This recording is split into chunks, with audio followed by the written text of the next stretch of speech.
আসসালামু আলাইকুম ভাই। আপনি, আমি, আমরা কি সবাই ভালো আছি আসলে? একটা আন্দোলন হলো, একটা সরকারের পতন হলো, তারপরে আমি মনে করলাম যে এবার মনে হয় সব ঠিক হয়ে গেছে, সব শান্ত হয়ে যাবে। এবার মনে হয় সবাই শান্তিতে ঘুমাবে, আমরা ঘুমাবো। কিন্তু প্রতিদিন নতুন করে কিছু না কিছু ঘটতেছে।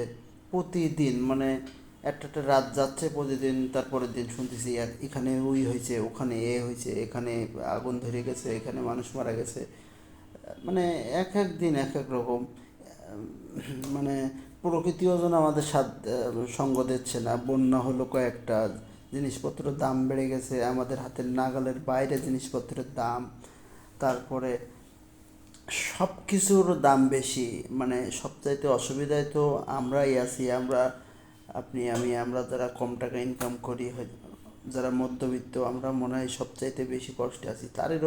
তারপরেও মানুষ খেয়ে না খেয়ে আমরা তো আছি। যদি দেশ শান্তিতে থাকে, আমরা শান্তিতে থাকি।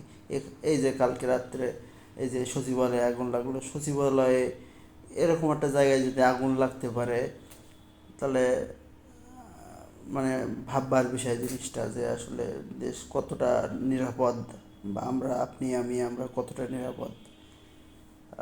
আমার মনে হয় যে আসলে আমরা ভালো নেই। হ্যাঁ, আমাদেরকে হয়তো